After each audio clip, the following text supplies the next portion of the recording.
A eleição presidencial na Venezuela foi marcada pela tensão sobre como Nicolás Maduro reagiria em caso de derrota.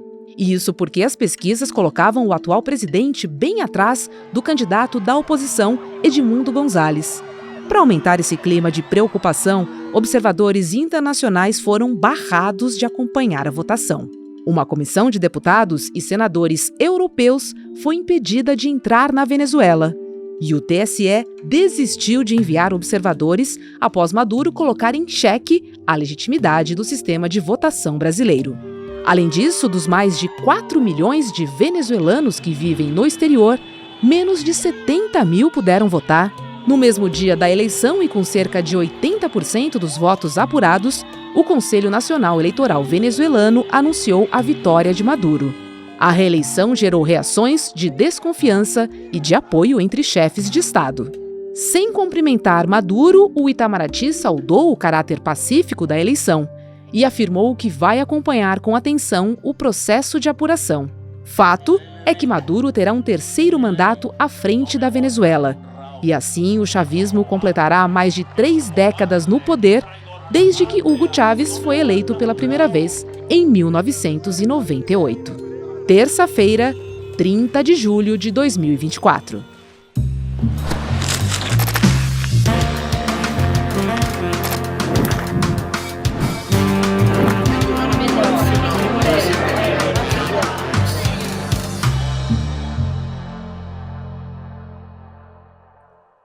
Olá, seja muito bem-vindo, seja muito bem-vinda. Eu sou a Roberta Garcia e este é o videocast Em Detalhes. Aqui sempre com um convidado nós vamos mergulhar e analisar uma temática do dia. Hoje eu converso com o jornalista e professor de Relações Internacionais Gilberto Maringoni. Olá, Maringoni, tudo bem com você? É um prazer recebê-lo aqui no Em Detalhes. Roberta, muito obrigado pelo convite. É uma alegria estar aqui conversando com você. E vamos falar sobre as eleições na Venezuela, porque Nicolás Maduro, no cargo há 11 anos, e o opositor, o Edmundo González, foram os principais candidatos, Deu vitória de Maduro, mas há desconfiança por parte de especialistas e também da oposição. Você acredita que houve fraude nas eleições? Ou que, pelo menos, elas foram duvidosas, hein? Olha, a sua pergunta embute um verbo muito interessante. Eu acredito. Até agora, essa questão da fraude ou não fraude está muito na crença de cada um, ou seja, na simpatia ou antipatia que cada um tem pelo Maduro, que não é meu ídolo, não é uma figura que eu acho modelo de governante, mas está muito mais em cima disso do que em questões objetivas. Não há até agora uma denúncia clara, olha, houve uma fraude aqui, pifou o sistema ali, acrescentaram votos ali. O Conselho Nacional Eleitoral prometeu ainda para hoje a publicação de todas as atas, que é a demanda da oposição, mesa por mesa, como é que foi a votação em todo o país, para tentar dirimir essas dúvidas. Então, eu não arrisco a falar que houve fraude ou não, porque isso faz parte da guerra, da disputa interna na Venezuela, a qual alguns países entraram. Os Estados Unidos, por exemplo, não entraram nessa disputa. A nota do Anthony Blinken, do secretário de Estado americano, ele diz que as urnas a eleição deve expressar, ele tem dúvida se a eleição expressa a visão da maioria do povo venezuelano. Mas ele não chega ao ponto do Javier Milei da Argentina, por exemplo, dizer que Maduro, o ditador, roubou as eleições, ou algo assim, quer dizer, muito agressivo. O que está acontecendo na Venezuela é resultado também da aproximação ou afastamento que alguns países têm do governo Maduro. O governo Maduro é um governo, continuidade do governo Chávez.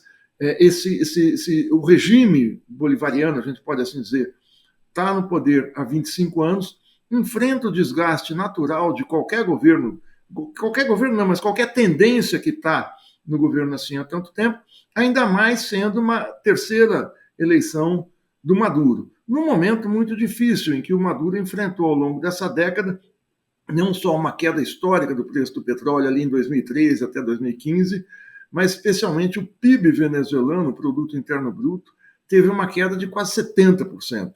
É algo brutal que a gente fica duvidando como é que o país para em pé.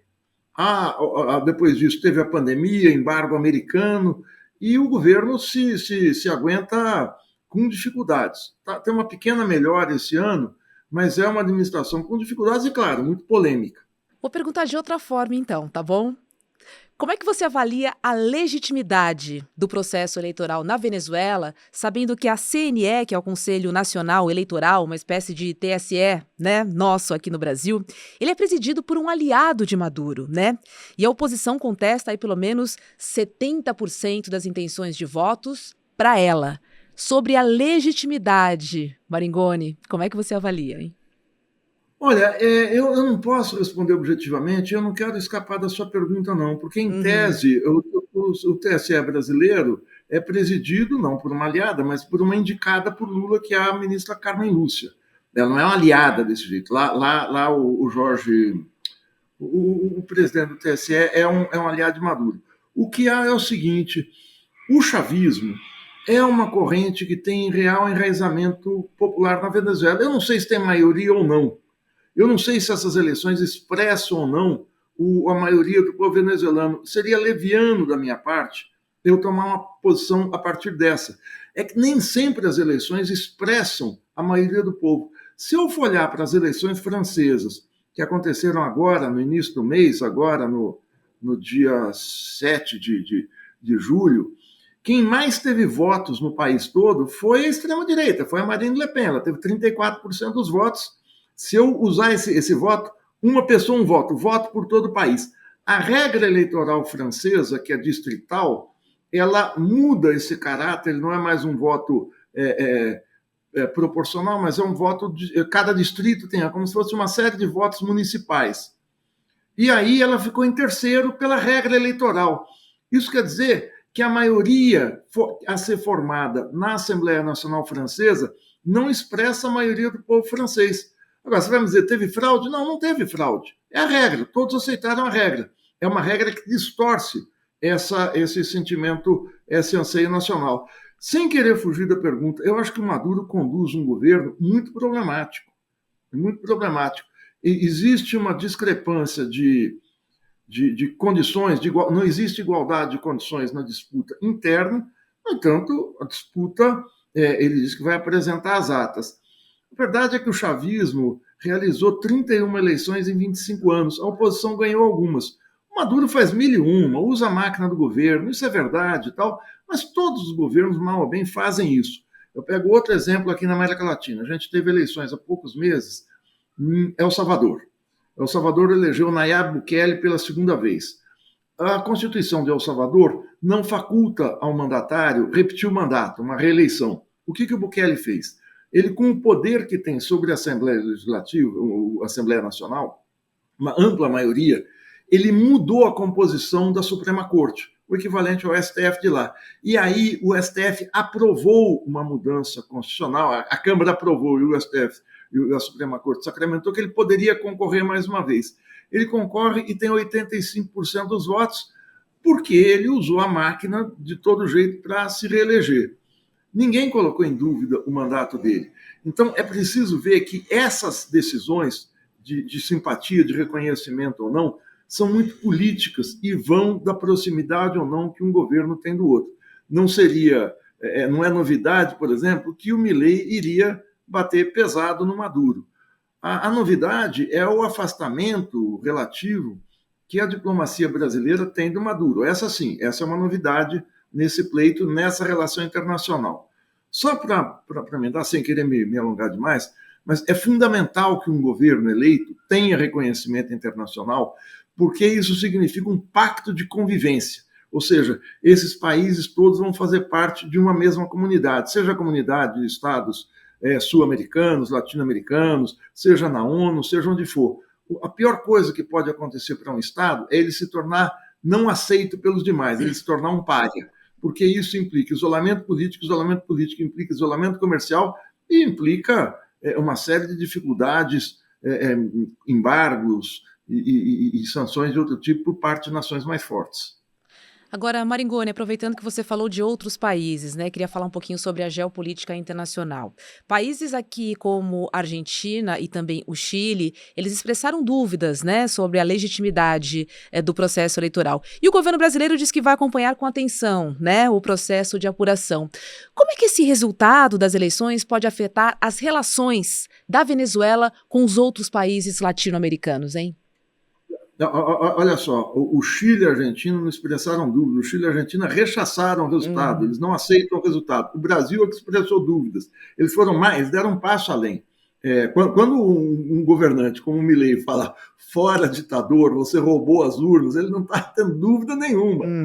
Agora, isso pode afetar, claro, a América Latina. Sai da pauta algo que estava na agenda dos dois primeiros governos Lula, que era um processo de integração da América Latina, que começa pelo Mercosul, né, que é um bloco mais ou menos, eu digo mais ou menos porque tem muito problema, consolidado, que ele vem do final do governo Sarney, ele se concretiza no governo Collor, mas outras instâncias, como a Unasul, União das Nações Sul-Americanas, que abarca todo o continente sul-americano, e a comunidade de estados latino-americanos, que envolve toda a América Latina, do México à Terra do Fogo. Claro que abala pelo seguinte: há 20 anos, no primeiro e segundo governo Lula, havia uma certa proximidade política e ideológica entre governos eleitos naquela fase, que eram os governos do Brasil, naquela época o governo Chaves era muito próximo do governo brasileiro, o governo boliviano, do Evo Morales, do Fernando Lugo no Paraguai, os Kirchner, o Nestor Kirchner na Argentina, e por aí vai. O Chile tinha Michelle Bachelet, eram os governos da concertação, então era muito mais fácil, os governantes meio que falavam a mesma língua. Não posso esquecer do Uruguai, do Tabaré Vázquez e do Mujica. Então, a pauta central era a integração produtiva, a integração na área de conhecimento, troca de conhecimento, mas a integração comercial muito forte também, que se buscava construir com todas as dificuldades inerentes a você resolver pendências de tarifas aduaneiras e políticas de importação e exportação. Agora isso está fora da pauta. O que está na pauta é a fragmentação. Então, o Brasil tem uma orientação, o ex-deputado Zé Dirceu chamou de centro-direita, o Maduro um pouco mais à esquerda, o Gustavo Petro na Colômbia, embora também seja de esquerda, marca um afastamento com o Maduro, o Uruguai com uma direita moderada, a Argentina com uma extrema-direita, enfim, a gente tem uma colcha de retalhos de difícil costura no continente, o que dificulta muito uma repetição do que foram as políticas regionais daqueles anos 2000 a 2010. E a gente vê esse xadrez rapidamente ser montado, né? Porque temos aí também Bolívia, Rússia, Honduras, que reconheceram rapidamente, né, as eleições e a vitória de Maduro. Por exemplo, a questão da China. A questão da China tem uma vertente ideológica, mas o que dá o tom na China é o seguinte: a China é o principal parceiro comercial de quase todos os países da América Latina, de quase todos. Do México à Argentina, tem um ou dois que não tem a China como principal parceiro. Então, aí existe um casamento de interesse. Por exemplo, a China está comprando todo o setor elétrico venezuelano, assim como comprou várias empresas de energia aqui no Brasil, na Argentina. Então, a China não interessa se afastar de ninguém. A Rússia tem outro tipo de proximidade. A Rússia produz fertilizantes. A Rússia é um país petroleiro, como a Venezuela, então tem interfaces aí, mas a Rússia acaba acompanhando os países do BRICS, os países do chamado sul do mundo. A Bolívia, pela proximidade política, tem o Irã também, o Catar, tem alguns outros países que reconheceram rapidamente. Cuba, Venezuela, Cuba, Nicarágua também. Então, a questão política se mescla com o interesse comercial, com interesse de intercâmbio de mercadorias. No caso, o Brasil perdeu muito do mercado venezuelano nos anos aí, na última década, no governo Dilma, no governo Bolsonaro, no governo Temer. Então ele tem menos hoje interesses objetivos na Venezuela do que há 20 anos. Quais eram os interesses que haviam naquela época?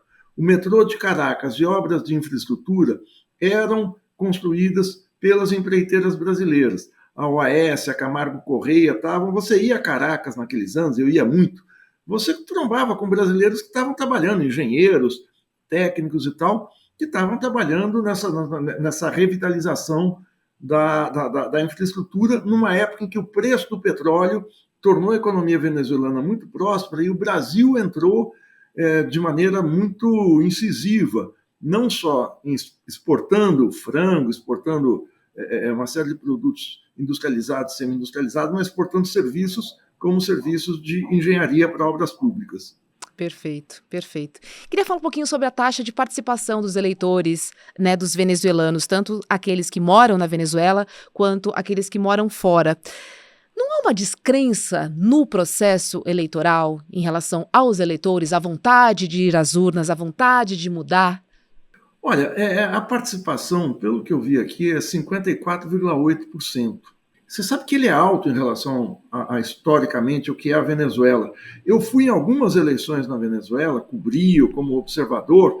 Eu me lembro que esse sistema eleitoral de voto eletrônico, de voto informatizado na Venezuela, começou no referendo revogatório de 2004. Era um mecanismo que a Constituição faculta que, se um número determinado de eleitores fizer um abaixo-assinado e pedir ao Conselho Nacional Eleitoral para fazer uma eleição para ver se o governo continua ou cai, se estipulou ali em 2004 o grande teste desse sistema.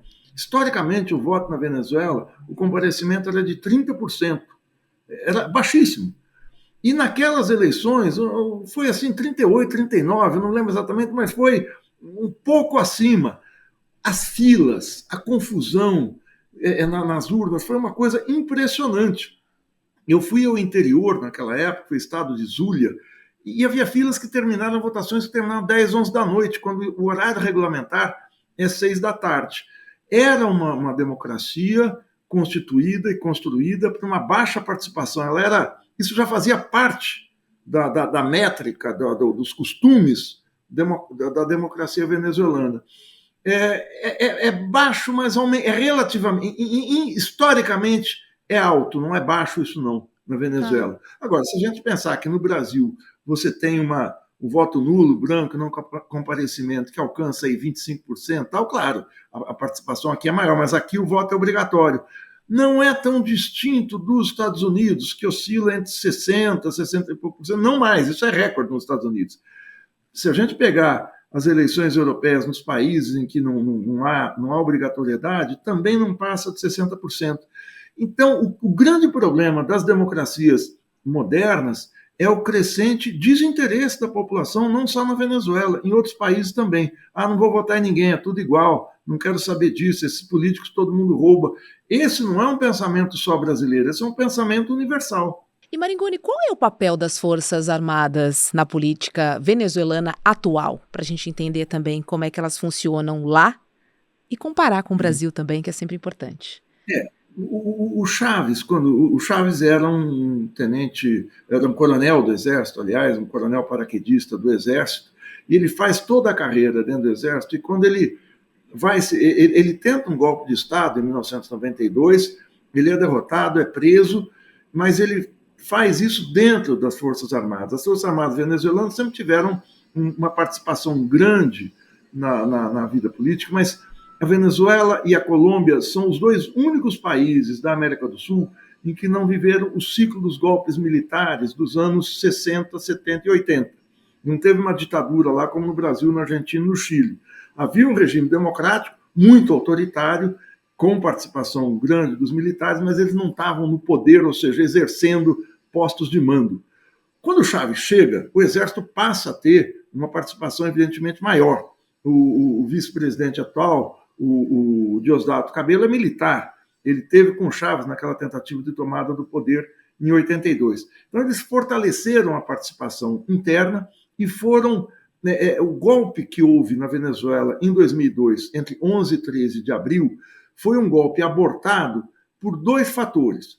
O primeiro fator é que a população saiu às ruas, e saiu mesmo. Eu estive lá um mês depois, a primeira vez que eu fui na Venezuela, e era impressionante a mobilização popular.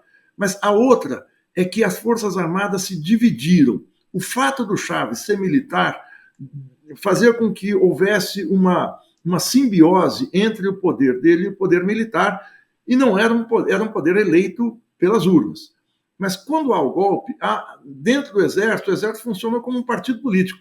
A direita aderiu ao golpe e os setores nacionalistas, democráticos e tal, ficaram com o Chaves. Esse setor nacionalista democrático estava em especial de coronel, para baixo. Era baixa oficialidade do Exército e a alta oficialidade estava com a direita. Isso ensejou da parte do Chaves, logo que ele volta do golpe, um afastamento para a reserva dos antigos generais e dos coronéis para cima houve promoções para o alto comando, o que deu uma face chavista para o Exército, que é a principal força, como em todo o país, a Marinha e a Aeronáutica são forças menores. E hoje, essa composição, como não existe mais uma única figura que funda difundir, do verbo fundir, a participação, a legitimidade civil e militar, você tem dois. O vice do Maduro, há anos, é o Diosdado Cabello, que hoje eu não sei que posto ele... Quer dizer, ele deve ter, se não me engano, foi para a reforma, ele era coronel também, se não me engano, mas ele é o homem forte do exército no governo venezuelano.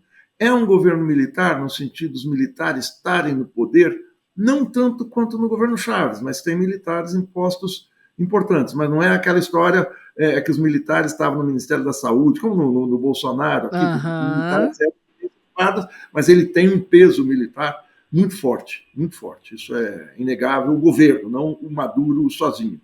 Aproveitando que você falou em democracia, eu queria te perguntar sobre a implicação desse resultado das eleições para a democracia venezuelana.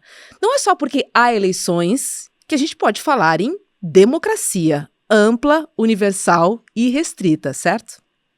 Claro, você não pode garantir que a democracia tem país. A ditadura brasileira realizava eleições de 2 em 2 anos para prefeitos e para deputados e senadores. Não tinha, e para vereadores, não tinha eleição para presidente da República nem para governadores, e era uma ditadura, claro que não. A Venezuela é uma democracia contida. Ela tem uma participação popular nos organismos de base, nos organismos sindicatos, muito movimento popular organizado, mas existe um peso muito forte do Estado venezuelano também nos movimentos sociais. É difícil a gente aquilatar, a gente não tem, eu gostaria muito que inventasse um aparelhinho assim, um democraciômetro, né? Boa. Que me disse a qualidade da democracia nos países. Existem alguns parâmetros, mas eles sempre são contestados, porque, por exemplo, os Estados Unidos têm uma democracia que funciona de 4 em 4 anos, a eleição do presidente, mas a votação do presidente, de fato, é um colégio eleitoral indireto, como você sabe que faz, né? Uhum. A Hillary Clinton, em 2016, ganhou no voto popular, mas perdeu do Trump no colégio eleitoral. Então, eu acho que a democracia sempre falha. Eu acho que na Venezuela você tem dificuldades de organização da oposição, isso tem, mas a oposição de direita, como ela tem muito recurso, ela recebe de fora, e a Maria Corina Machado era uma ponte de ligação na época do governo Bush com o governo, com a oposição interna, ela tinha recurso. Eu não estou falando isso aqui como um acelerado esquerdista, não. Tem fotos dela, isso é público, ela mesma se colocava como uma articuladora entre o governo americano e a oposição venezuelana. Agora, é uma democracia, tem restrições de participação e tal. Não tem, por exemplo, assim, você não tem uma censura à imprensa, mas você tem dificuldades quando os jornais davam um tom mais de importação de papel.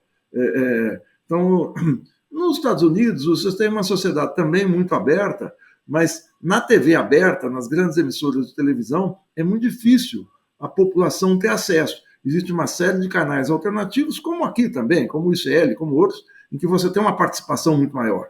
Mas as big techs, essas grandes empresas de comunicação também são impermeáveis a essa participação popular. Em outras questões, nos sindicatos e tal, existe esse peso do Estado. O que eu vou te dizer? Parece que eu estou falando isso tudo para te enrolar. Não estou te enrolando. Estou dizendo, é uma democracia imperfeita. Agora, a democracia imperfeita, ela é no mundo, né? No mundo, ela é uma democracia imperfeita. Então, como não inventaram o democraciômetro, e como eu acho que essas balizas, você tem que ter eleição de 4 em 4 anos. Mas você tem que ter uma tendência à igualdade social, você tem que ter serviços públicos que funcionem, você tem que ter educação pública, você tem que ter... Liberdade de imprensa. Liberdade de imprensa e tal. Então, esses parâmetros é que têm que ser avaliados. A Venezuela é um país pobre, é um país... Agora, eu tive, por exemplo, eu fui à Venezuela em 2019, a última vez, um pouco antes da pandemia. Foi um dos piores anos. Você tinha apagões diretos, diários, o metrô estava um horror, as estações apagadas, eles não cobravam ingresso de metrô e não cobravam gasolina nos postos de gasolina, porque não valia a pena imprimir bilhete do metrô e você vender, porque do ato que você sai da bilheteria e chega lá, o dinheiro já se desvalorizou, era uma coisa alucinante. Então eles abriram as catracas, ficava mais barato, só que não funcionava direito. Você chegava num posto de gasolina, não tinha frentista, você abastecia seu carro se tivesse gasolina. Então, era a gestão do caos, não era democrático, isso não é democrático. Mas não tinha gente na rua, porque o Chaves, uma das coisas que ele fez, ele pegou aqui do Lula e imitou Minha Casa Minha Vida lá. E, num país menor, ele conseguiu quase que zerar o déficit habitacional. Eu fui a vários apartamentos desses apartamentos populares que tomam conta de Caracas. Era o seguinte, eram apartamentos pequenos, de 48 a 64 metros quadrados, que moravam 15 pessoas.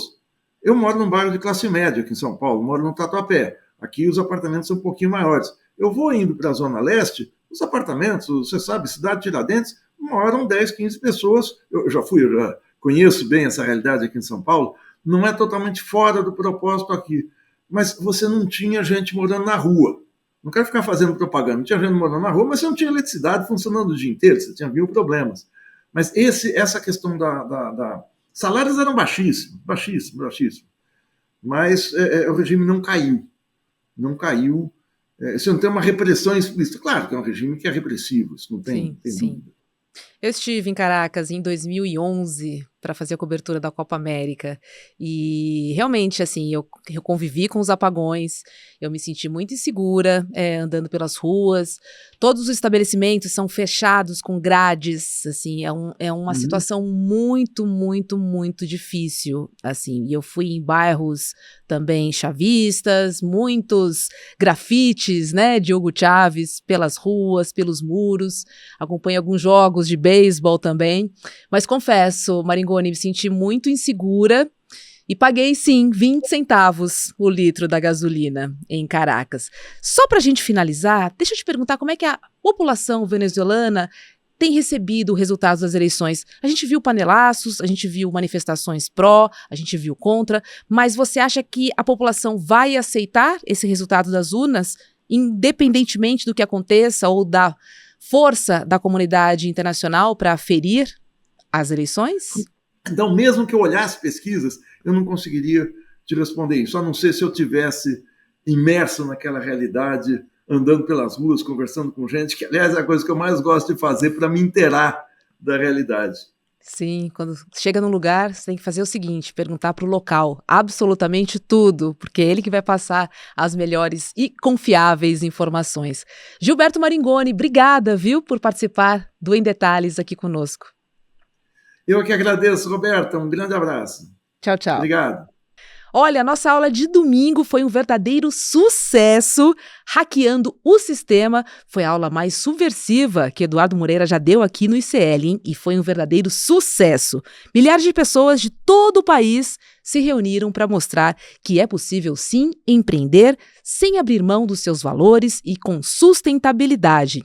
E não acreditar nas fórmulas mágicas, né, dos coaches de fim de semana. Foram tantos, mas tantos pedidos que a gente vai dar o replay dessa aula para chegar em mais pessoas. Então corra para garantir a sua vaga, porque é amanhã, quarta-feira, às 8 horas da noite. Mas precisa se inscrever, hein? Em detalhesicl.com.br. O Em Detalhes de hoje fica por aqui. Na sequência tem ICL Mercado e Investimentos com Débora Maganha e André Campedelli. A gente se vê. Tchau, tchau. Fala, turma! A nossa aula sobre empreendedorismo e negócios no domingo foi um sucesso estrondoso, né? E as pessoas puderam finalmente ter uma aula sobre empreendedorismo e negócios com ciência, com conceitos práticos com regras para elas poderem aplicar na empresa delas a partir dali. E isso, eu já estou recebendo mensagens de pessoas que já estão notando diferença. E a gente está falando do negócio que acabou de acontecer. Foi realmente maravilhoso. Muita gente está pedindo para a gente poder passar de novo essa aula. Elas queriam assistir, precisam dessa aula. Então a gente vai ter uma sessão fechada para quem quiser assistir essa aula na quarta-feira, dia 31, às 8 horas da noite. Para você se inscrever nessa sessão fechada, que não vai estar aberta nos meus canais, eu vou estar lá e vou também dizer as novidades para quem quiser continuar nesse programa de formação, que são novidades incríveis, e por causa disso milhares de pessoas no domingo entraram para fazer o programa de formação. Eu vou dar as mesmas condições para vocês, mas assiste essa aula, vocês vão ficar encantados. Quarta-feira, 8 horas da noite, fechada só para quem se inscrever gratuitamente aqui. Um abraço.